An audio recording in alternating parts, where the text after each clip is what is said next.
প্রসেনজিতের cinema দেখতে হলে download করুন click app. Smoking is injurious to health. It causes cancer. ধূমপান স্বাস্থ্যের পক্ষে ক্ষতিকর, এর ফল ক্যান্সার। মদ্যপান স্বাস্থ্যের পক্ষে ক্ষতিকর। Consuming alcohol is injurious to health.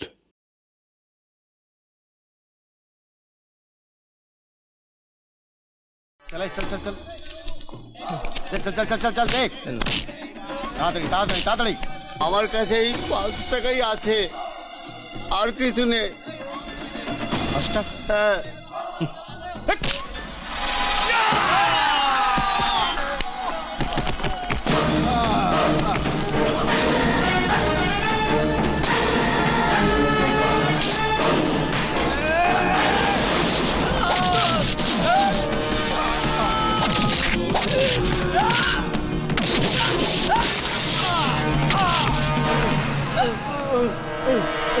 এই চল পালা, এই চল চল।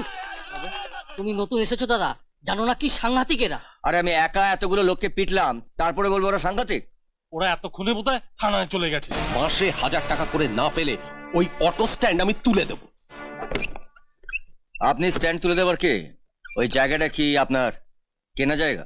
ওই তুই কে? পারমিশন না নিয়ে আমার চেম্বারে ঢুকে পড়লি কেন? আমি ওই অটোওয়ালা রতন, যাকে তুলে আনার জন্য আপনি পুলিশ পাঠিয়েছিলেন। ও, তুই সেই হারামি অটোওয়ালা? স্যার, আমি কিন্তু ভদ্রলোকের ছেলে। চুরি জোচ্চুরি তোলাবাজি না করে পেটের দায়ে অটোরিকশা চালাই।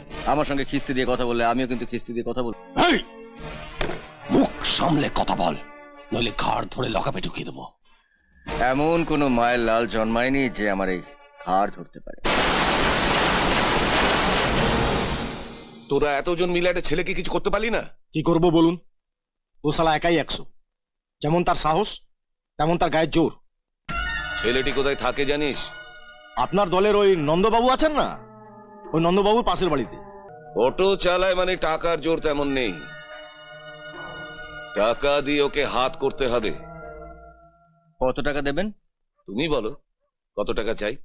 মাফ করবেন স্যার, আমার এই হাত দুটো এখনো পরিষ্কার আছে। আপনার নোংরা ঘাঁটা হাতের সঙ্গে হাত মিলিয়ে আমার এই হাত দুটোকে আমি নোংরা করতে চাই না। অনাথ ছোট ছোট ছেলে মেয়েদের জন্য জমি সমেত এই বাড়িটা অনুরাধা দেবী নামে এক মহিলা দান করেছিলেন। এই দান কোনো লেখাপড়া করে হয়নি। মাস 2 আগে অনুরাধা দেবী মারা যান। এখন ওর স্বামী দিলীপ দত্ত এই বাড়ি আর জমি ফেরত চাইছেন। এই দিলীপ দত্ত বলে লোকটি কি করেন? থাকেন কোথায়? শুনলাম রতন নামে একটা অটোওয়ালা ওই অনাথ আশ্রমটা চালানোর দায়িত্ব নিচ্ছে।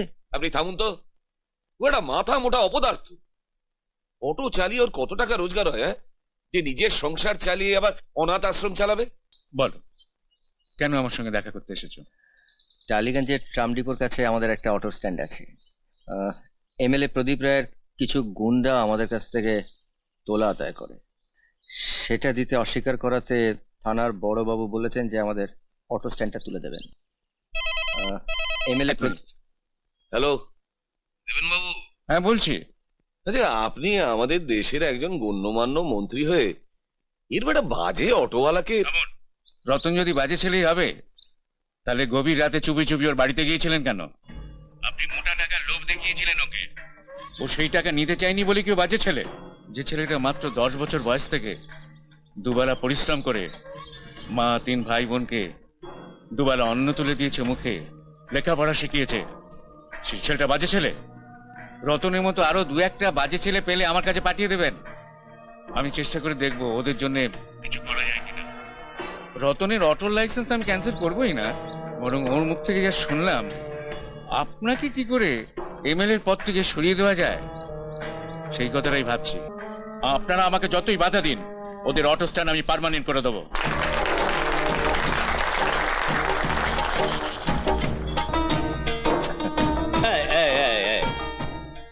তুই হিন্দু ব্রাহ্মণের ছেলে হয়ে আমার মতন একটা সামান্য মুসলমান মিস্ত্রিকে প্রণাম করিস, আমার খুব খারাপ লাগে বাবা। তুমি যখন এই কথাটা বলো না সিরাজ কাকা, তখন আমার আরো বেশি খারাপ লাগে। বাবা তোমার এই গ্যারেজেই কাজ করতেন। বাবা মারা যাওয়ার পর তুমি যদি আমাকে হাতে করে কাজ না শেখাতে, তাহলে তো আমার পুরো সংসারটাই ভেসে যেত।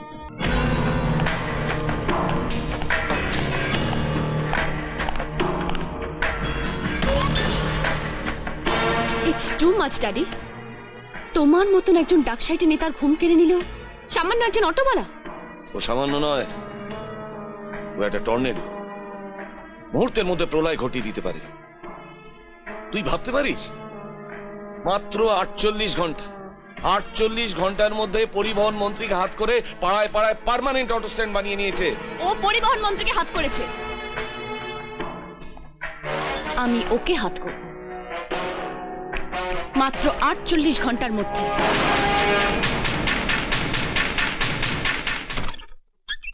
আরে রত্না, এসো এসো।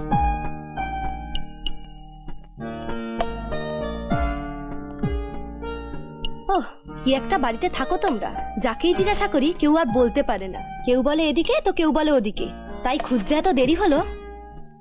আচ্ছা, তোমাদের বাড়িতে কি কোনো কালকে অটোওয়ালা থাকে? চলো তুমি ভেতরে চলো। ভেতরে তো যাবই, তবে তার আগে বলো তোমরা কোন বুদ্ধিতে এক অটোওয়ালাকেই বাড়ি ভাড়া দিয়েছো? আরে তোমাদের তো স্ট্যান্ডার্ড লো হয়ে যাবে, তারা ওই অটোওয়ালাকে। যাকে তুমি অটোওয়ালা বলে সম্বোধন করছো সে তোমার বন্ধু তপনের দাদা। হোয়াট? তপন তোমার দাদা একজন অটোওয়ালা? ইম্পসিবল। অটো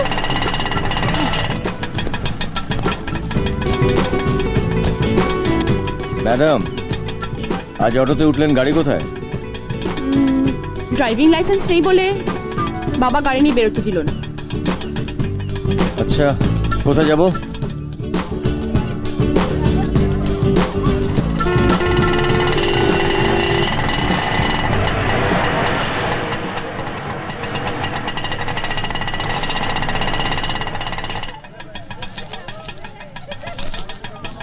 নাও তোমার টাকা।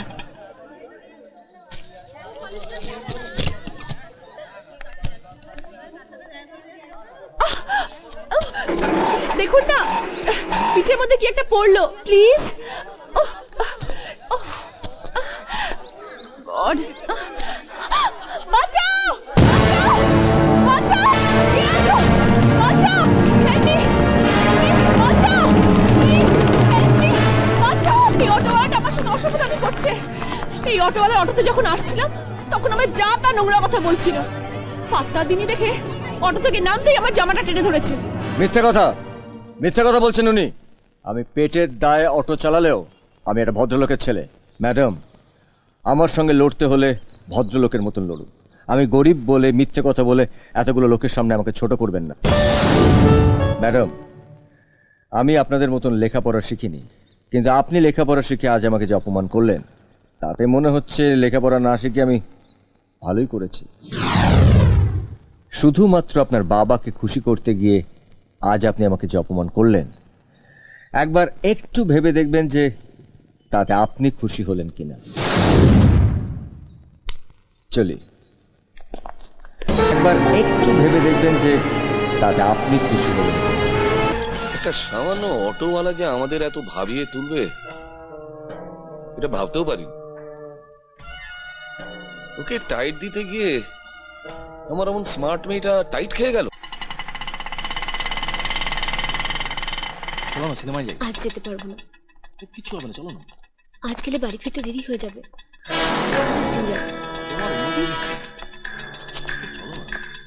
রুনু আর নচ্ছে একসাথে বাড়িতে যদি কেউ জানতে পারে, কি হবে? প্রেম করছি।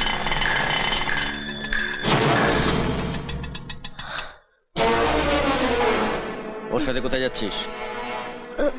ও আমার বন্ধু নোচে চৌধুরী, বেনফিশে ওর একটা চাকরির জন্য এসেছে। থাক, ওর পরিচয় আমাকে দিতে হবে না।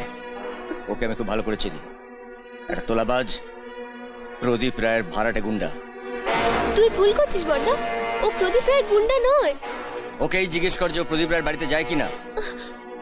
প্রদীপ রায়ের বাড়িতে গেলে প্রদীপ রায়ের গুন্ডা হয়ে গেল? মেজদা ছোটদা তো রোজ দুবেলা প্রদীপ রায়ের বাড়িতে যায়, তাহলে তো বলতে হয় মেজদা ছোটদা প্রদীপ রায়ের ভাড়া করা গুন্ডা। আমার সঙ্গে তর্ক করবি না। চল আমার সঙ্গে। বর্দা আমার হাতটা ছাড়, ওর সঙ্গে আমার কিছু জরুরি কথা আছে। ওর মতন একটা তোলাবাজের সঙ্গে তোর কি কথা থাকতে পারে?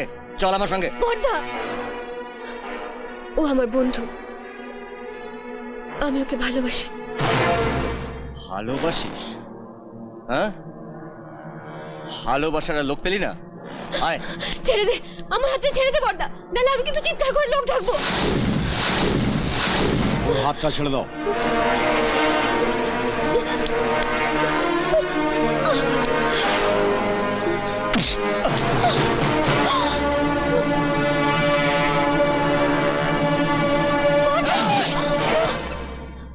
তুই ওর গায়ে হাত তুলে আমি কিন্তু থানা পুলিশ করবো।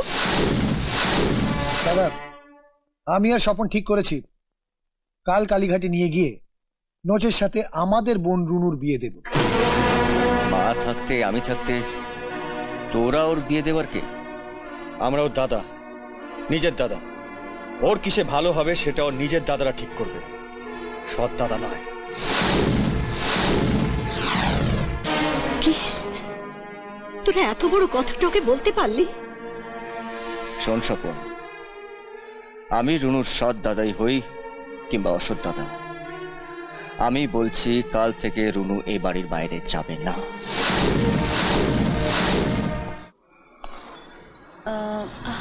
আমার উপর থেকে রাগ এখনো কমেনি? শুধু বাবা নয়, আমিও মানুষ চিনতে ভুল করেছি। জুতো মেরে গরুদান করতে এসছেন?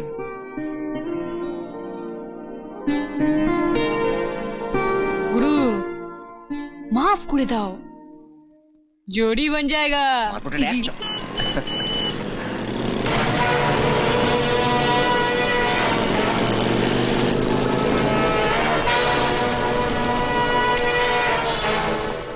দাও।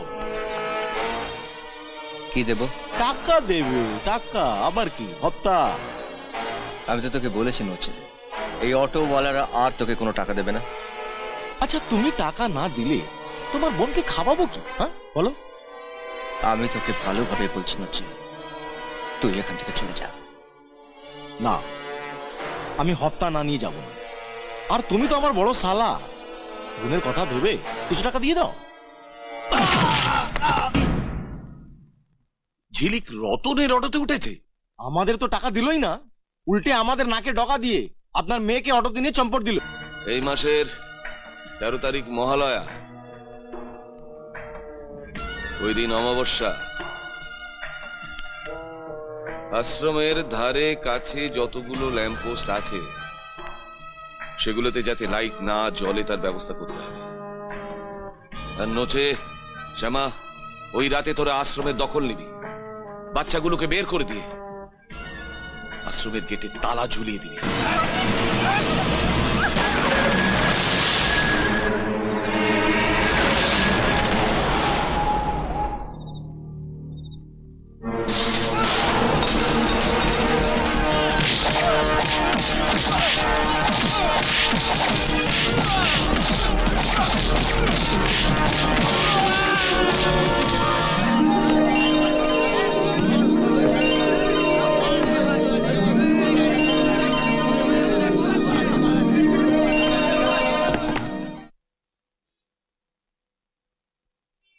দাদা, প্রমোটার দিলীপ বাবুকে অনেক কষ্টে রাজি করিয়েছে।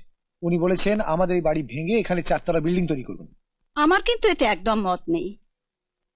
কত কষ্ট করে তোদের বাবা একটু একটু করে এই বাড়িটা তৈরি করেছিলেন, আর অন্য একটা লোক এসে বাড়িটা ভেঙে দেবে? এসব মেলি সেন্টিমেন্ট ছাড়ো তো মা, এমন সুযোগ জীবনে বারবার আসে। দেখো, এ বাড়ি ভেঙে যে 4 তলা বিল্ডিং তৈরি হবে তাতে আমরা 4টে 1000 স্কোয়ার ফিটের ফ্ল্যাট পাবো। মা, ব্যাপারটা কিন্তু খুব খারাপ হবে না, তুমি একবার ভেবে দেখো। 2টো ফ্ল্যাট 2 ভাইকে দিয়ে দেবো, একটা ফ্ল্যাট রুনুকে দেবো, আর একটা ফ্ল্যাটে তুমি আর আমি থাকবো। দে, এই স্ট্যাম্প পেপারে সই করে দে।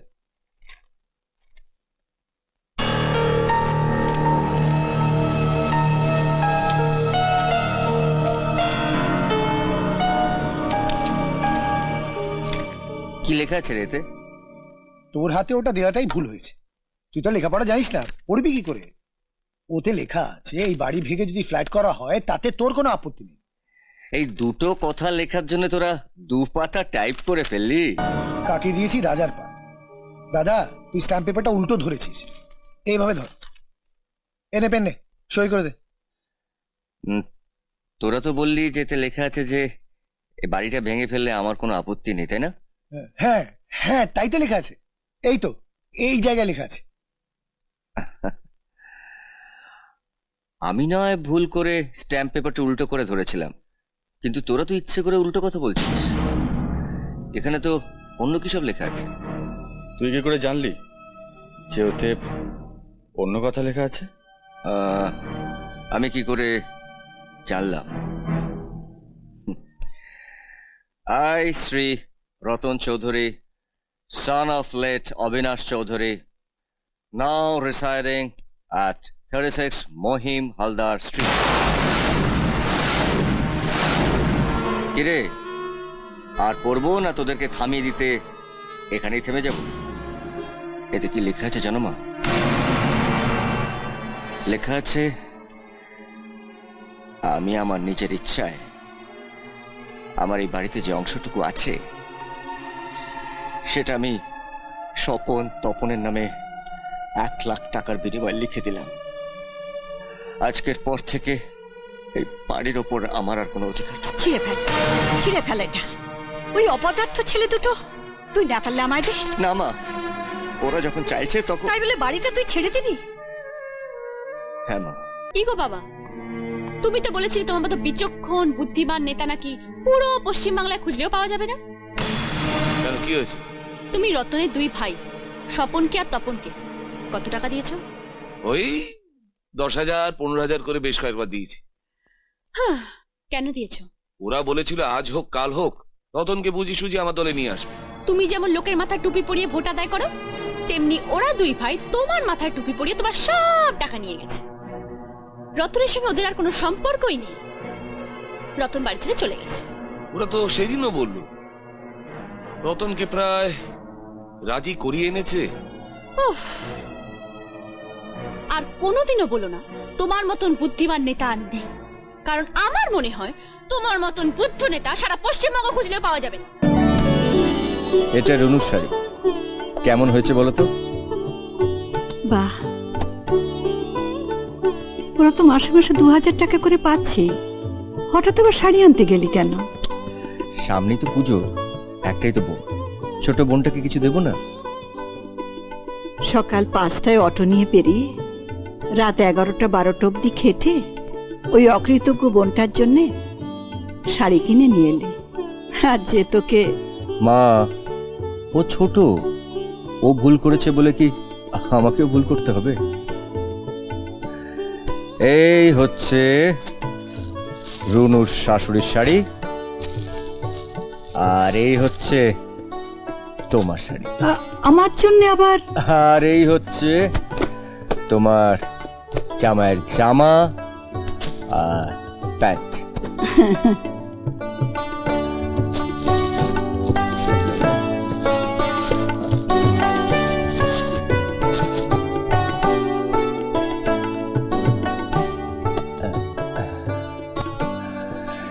এইগুলো পুজোতে দিতে হয়, তাই না মা? তুই এত সব জানলি কি করে? জানি। এই নাও 2000 টাকা।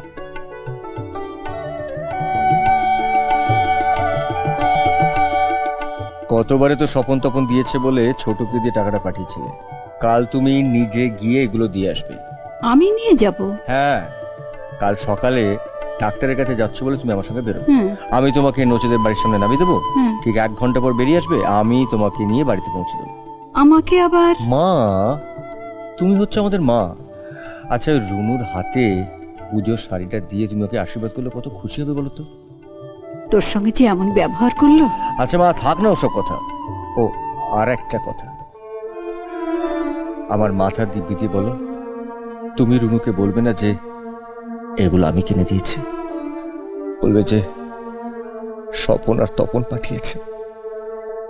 কি সুন্দর হয়েছে। মেজদা ছোটদা এগুলো তোমার হাত দিয়ে পাঠিয়ে দিল? ওরা নিজেরা এলো না কেন? মা ওদের সঙ্গে আলাপ করবেন বলেছিলেন। হ্যাঁ, সামনে পুজো, ওরা এমএলএ সাহেবের পুজো নিয়ে ব্যস্ত আছে, তাই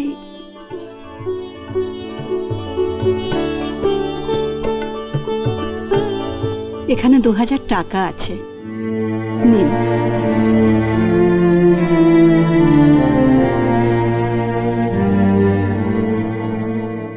আমার জন্য এবার মেজদার ছোটদার অনেকগুলো টাকা খরচা হয়ে গেল, এত খারাপ লাগছে। তুমি মেজদার ছোটদাকে বলো মা, আমি খুব খুশি হয়েছি। ওরা তোমার ওই ছোট লোক জানোয়ার অটোওয়ালা বড় ছেলে তোয়াক্কা না করে শুধু আমার বিয়েই দেয়নি, আমি আমার শ্বশুর বাড়িতে যাতে সুখে শান্তিতে আর সম্মানের সঙ্গে থাকতে পারি তারও ব্যবস্থা করেছে। আমার মাথার দিব্যি দিয়ে বলো, তুমি রুনুকে বলবে না যে এগুলো আমি কিনে দিয়েছি, বলবে যে স্বপন আর তপন পাঠিয়েছে।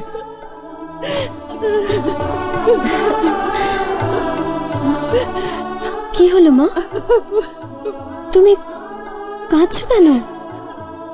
তুই কতদিন আমাদের কাজ ছাড়া, এতদিন আমরা একসঙ্গে ছিলাম, তাই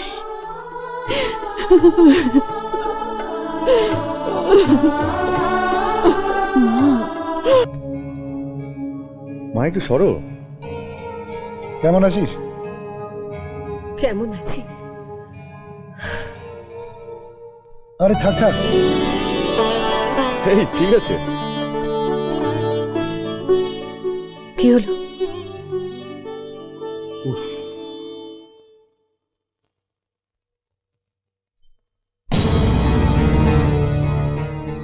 সবাইকে প্রণাম করলি, বড়দাকে প্রণাম করবি না? ওকে প্রণাম করতে যাব কেন?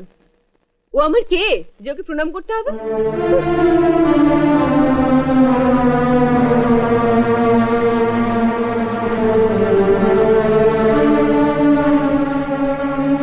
মহালয়ার দিন রাতে তোমার বড় ছেলে ওই অটোওয়ালা ওকে ধরে এমন মার মেরেছে। মার তো আর এমনি মারেনি, ওরা অন্যায়ভাবে মদ খেয়ে অনাথ আশ্রমের দখল নিতে গেছিল বলে।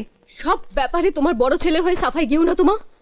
তোমার কথা শুনলে মনে হয় ওই অটোওয়ালাই তোমার একমাত্র পেটের ছেলে, আর আমরা 3 ভাই বোন গাঙের জলে ভেসে এসেছি।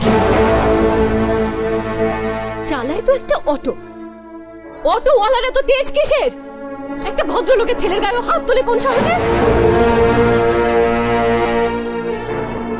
শোন মেস্তা, মন মেজাজ একদম ভালো নেই রে, তাই ভাবছি কয়েকটা দিন আমি আর ও একটু দীঘা থেকে ঘুরে আসবো। হ্যাঁ হ্যাঁ, তাই যায় না, তাই যা। শোন না, সামনের মাসে 2000 টাকাটা যদি তোরা আজকেই দিয়ে দিতে পারিস তাহলে খুব ভালো হয় রে।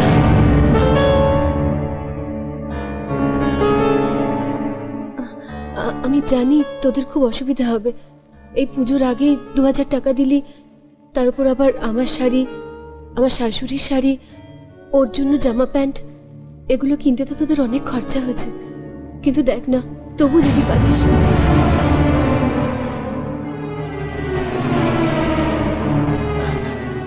আমি বুঝতে পারছি রে, মাসের শেষ হতে না হতে আবার এতগুলো টাকা। বড়দার খুব জ্বর হয়েছে, ঘরে শুয়ে আছে, জান গিয়ে বল, ও টাকার ব্যবস্থা ঠিক করে দেবে। তুমি থামো তো মা, একটা অটোওয়ালা কত টাকা রোজগার করে সেটা খুব ভালো করে আমার জানা আছে, আর তাছাড়া আমি কিছুতেই ওই জানোয়ারটার সামনে গিয়ে হাত পাততে পারবো না। আমি ওকে আমার দাদা বলে মানি না, মানি না, মানি না। এই মুখ দিয়ে বড়দার সম্বন্ধে আর একটাও বাজে কথা বলবি না রনু, তাহলে তোকে সারা জীবন চোখের জল ফেলতে হবে।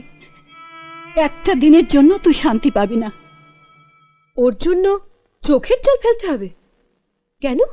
কি করেছে ও আমার জন্য? কি করেছে? হ্যাঁ বলো, তোমার বড় ছেলে কি এমন করেছে যার জন্য ওর নামে কিছু বললে আমি একটা দিনের জন্য শান্তি পাবো না? ও তোর সৎ দাদা হয়ে তোর জন্য যা করেছে, বোধহয় কোনো বাবা ও মেয়ের জন্য এমনটি করে না। হ্যাঁ বলোই না, কি করেছে? আমি তোর ওই জানোয়ার অটোওয়ালা বড়দার মাথায় হাত দিয়ে দিব্যি করেছিলাম এ কথা আমি কোনোদিন তোকে বলবো না, কিন্তু আজ আর না বলে থাকতে পারলাম না। না বললে আমার পাপ হবে, মহাপাপ। তোর ওই স্মৃতিতে যে সিঁদুরটা জলজল করছে, পুজোর আগে ওই সিঁদুরের কৌটোটা কিনে আমাকে দিয়ে পাঠিয়েছিল তোর ওই জানোয়ার অটোওয়ালা বড়দা। কি? পরনের ওই শাড়িটা পরে পুজোর কদিন মা দুর্গাকে প্রণাম করেছিস, শাশুড়িকে প্রণাম করেছিস, আজ আমাকে প্রণাম করলি। অথচ ওই শাড়িটা পরে সবচেয়ে তোর আগে যাকে প্রণাম করা উচিত ছিল সেই এই শাড়িটা কিনে দিয়েছে তোর ওই জানোয়ার অটোওয়ালা বড়দা।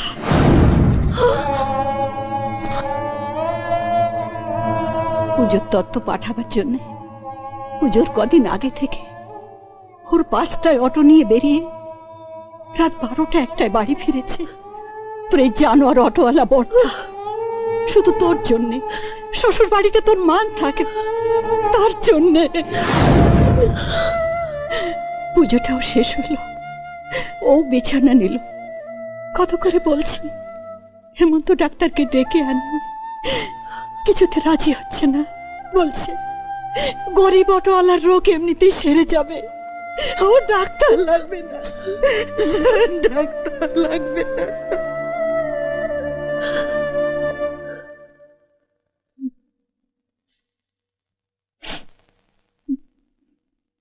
ও গুরু, জ্বরটা তো বেড়েই যাচ্ছে, হেমন্ত ডাক্তারকে একবার ডেকে আনি না। এই জ্বর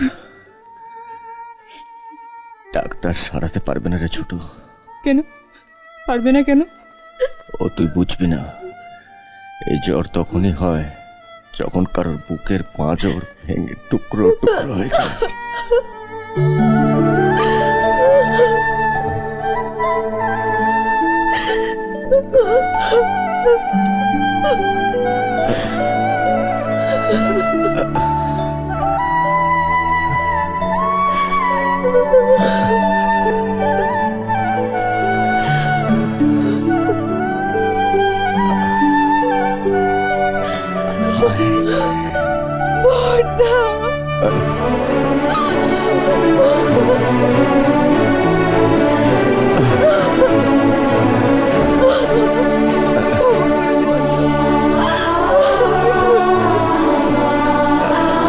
রতন, কি হয়েছে মা?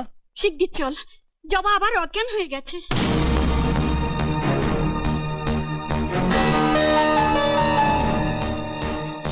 ডাক্তার বাবু, চলুন একটা ইঞ্জেকশন লিখে দিচ্ছি, এক্ষুনি নিয়ে আসতে হবে। আমাকে দিন, আমি নিয়ে আসছি।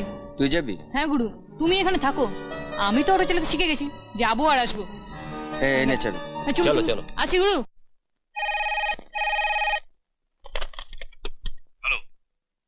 কি করছিস তাই বল।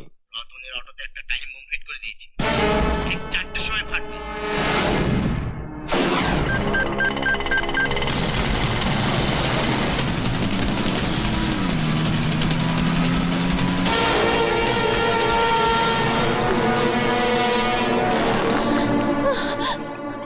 তুমি এখানে? বাইরে তোমার অটোটা না দেখে আমার বুকের ভেতরে ছ্যাদ করে উঠেছিল। কেন? বাবার পোষা গুন্ডারা তোমার অটোতে টাইম বম ফিট করে রেখেছে। Time bomb? ঠিক 4টের সময় ফাটবে।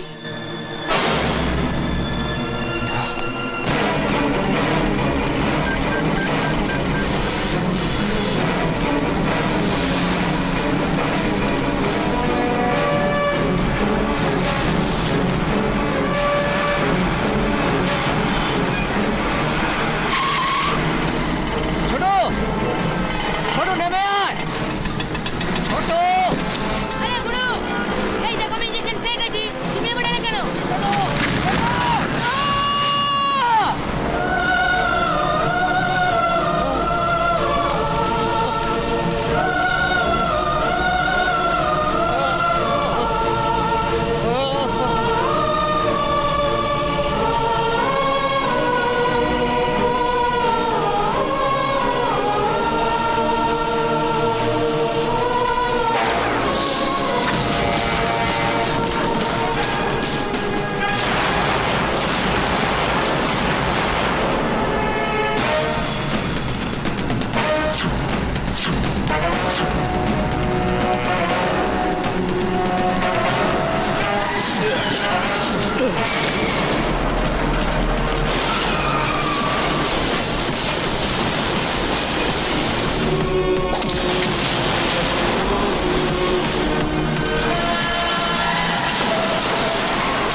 তোমাদের যখন বিয়ে হবে আমি কি মজা করবো দেখবে। যজ্ঞের আগুন জ্বলবে, পুরোহিত মন্ত্র পড়বে, আমি তো তোমাদের দুজনকে চোখ ভরে দেব। আর তোমার হাতের সঙ্গে ঝিলিক হাত আমি কিন্তু মেলাবো। হ্যাঁ, ওর বড় আশা ছিল তোদের বিয়েটা দেখবে,